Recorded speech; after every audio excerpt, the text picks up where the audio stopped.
This rain we've been having is no joke, y'all.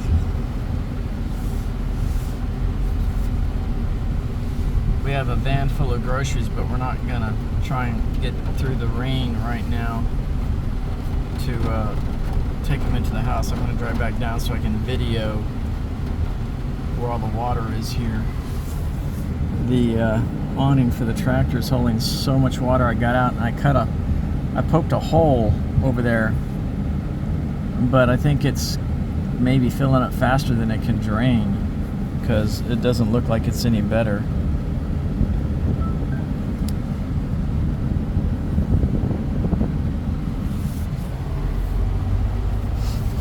I don't know how well the video is doing because of the lack of depth perception. But definitely the right side of this road is draining a lot more water than the left side. Keep my tires at least where some rock is.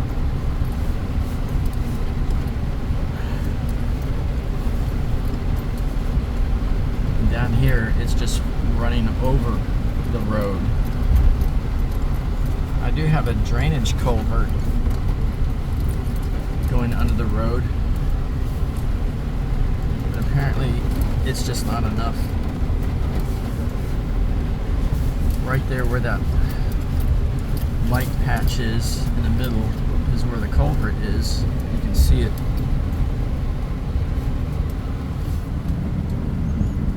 Right there. And it's flooding in pretty good.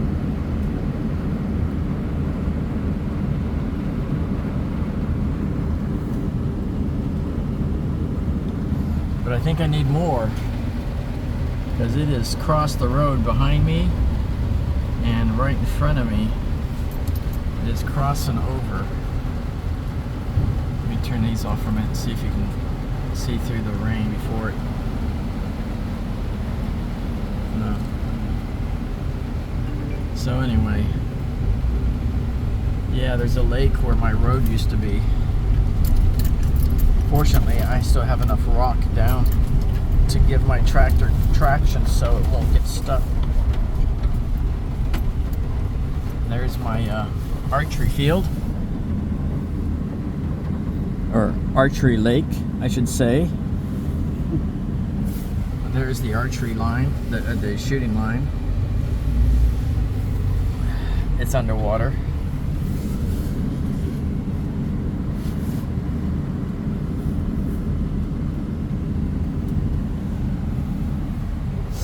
There's the old archery field over there. It's got standing water on it.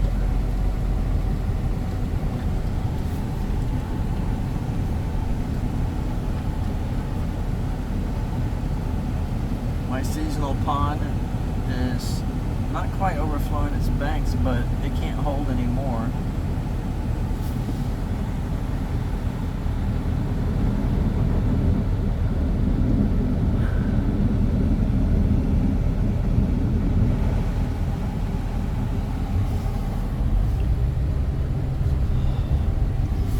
Definitely time to get some work done on this road.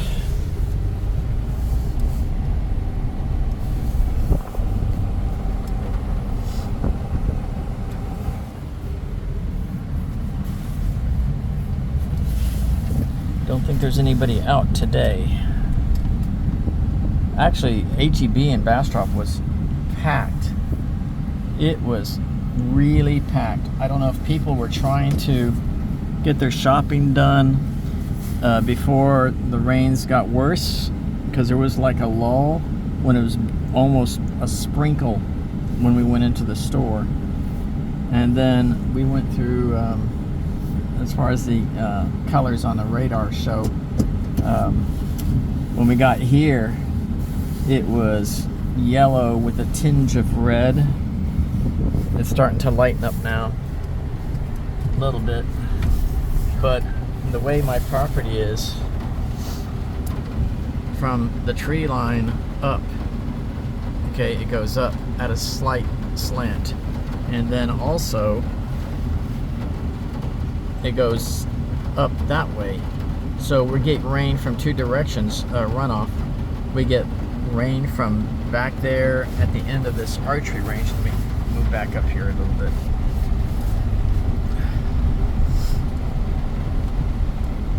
So we get rain from that direction coming this way, and we get rain from all up there coming down here.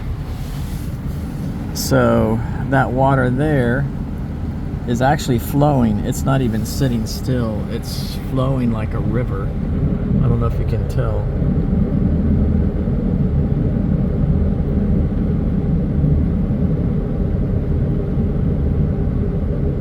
But it's flowing, and it's all going into my neighbor's yard, neighbor's property over there.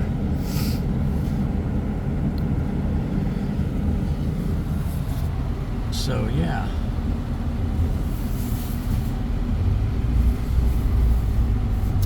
Just gotta,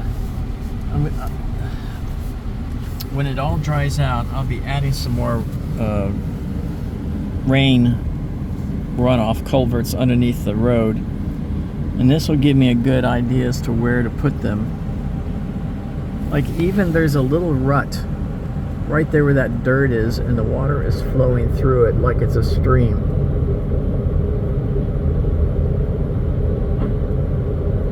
There's so much water coming down from up above.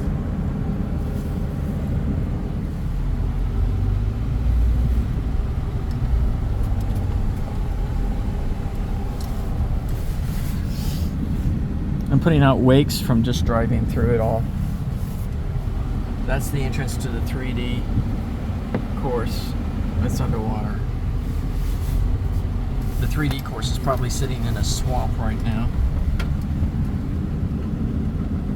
That's all underwater as far as I can see, because it's all coming down from that direction until it gets here, and it floods more that way towards the archer range, and then it floods across the road down through these trees and back over to my neighbor's property.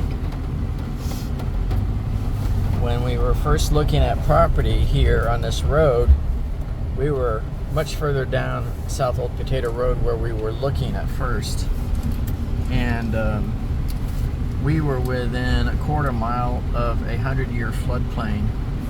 And right now I am thinking I am very happy with my decision to go as far away from the edge of that 100-year floodplain as possible.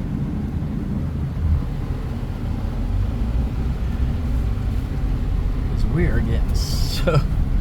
getting slammed here with the rainfall.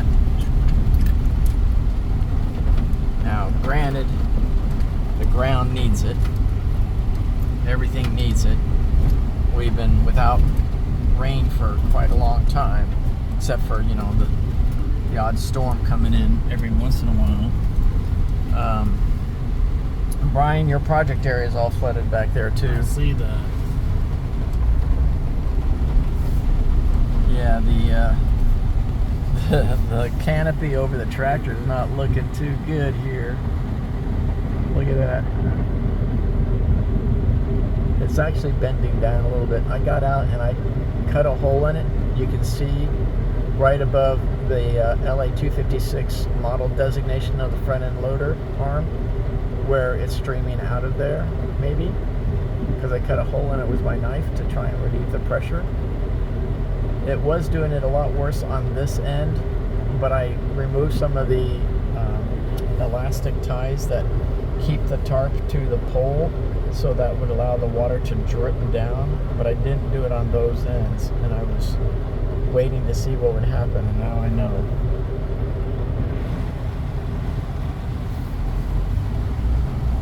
So I'm going to have to loosen those also. It's still going to keep the tractor from getting totally soaked, because where it drops down at is just far enough away from the edges of the tractor. Implements I can't change out because it's pouring rain.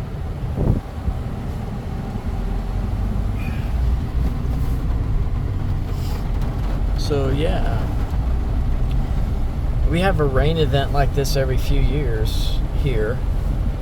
I'm glad I covered up all that chipping that we did.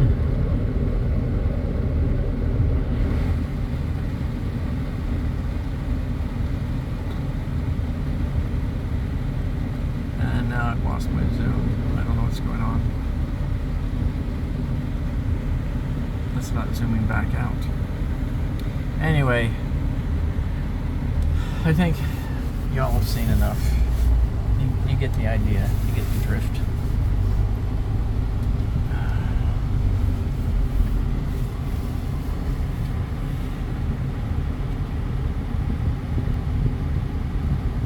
That's weird. It's like it's still stuck on the